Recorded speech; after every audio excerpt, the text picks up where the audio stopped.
C'est la première fois que vous jouez à Diablo 2 et vous ne savez pas quel perso choisir, alors on va voir ici les différents persos disponibles dans le jeu pour que vous puissiez vous faire un avis. C'est parti! Alors on va commencer par l'Amazone. Elle se joue avec un javelot, une lance, un arc ou une arbalète. Elle excelle dans le combat à distance, c'est un personnage assez complet et efficace, et en plus sa mobilité, ça la rend vraiment agréable à jouer.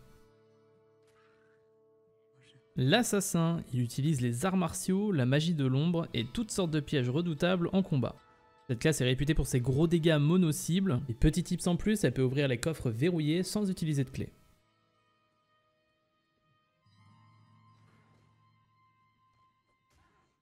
Le nécromancien qui peut relever des hordes de squelettes pour combattre. Il affaiblit ses ennemis avec des malédictions et se sert de magie d'os et de poison pour attaquer directement ses cibles.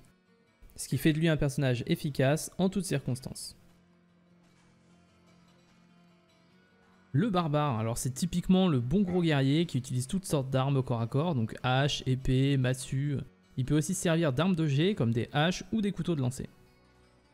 Il va utiliser différents cris pour se booster ou pour affaiblir et intimider ses ennemis. Une valeur sûre.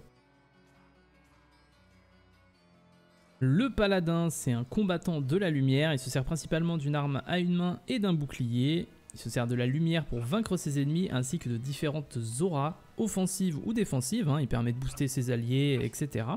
Le build marteau béni qui est tout de suite associé au paladin est sans conteste un des meilleurs builds du jeu.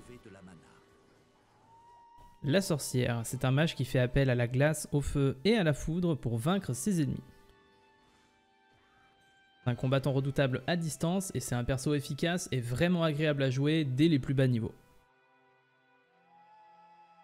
Le druide, c'est un maître de la nature qui peut faire appel aux éléments comme invoquer des tornades, faire jaillir des volcans, créer des tempêtes. Il peut aussi se changer en loup-garou ou en ours pour combattre au corps à corps. Et il est également capable d'invoquer des esprits, des animaux et des végétaux qui combattront à vos côtés. Oui, des végétaux. Bon après c'est pas un petit géranium non plus, c'est par exemple des lierres empoisonnées ou des lianes charognardes, ce genre de choses quoi. Comme vous l'aurez compris, c'est un perso super complet avec plein de façons de le jouer. Donc voilà, on a vu toutes les classes jouables, je vous conseille de trouver un build pour votre personnage avant de commencer et de vous y tenir le plus possible. Car il vous sera possible de réinitialiser vos compétences et caractéristiques qu'une seule fois gratuitement à bas niveau.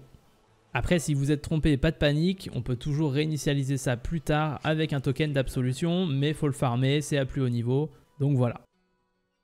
J'espère que cette vidéo vous a aidé à faire votre choix pour votre premier personnage sur Diablo 2. Si c'est le cas, mettez un like et dites-moi en commentaire quel perso vous avez choisi. On se retrouve la prochaine fois pour une autre vidéo sur Diablo 2. Bye!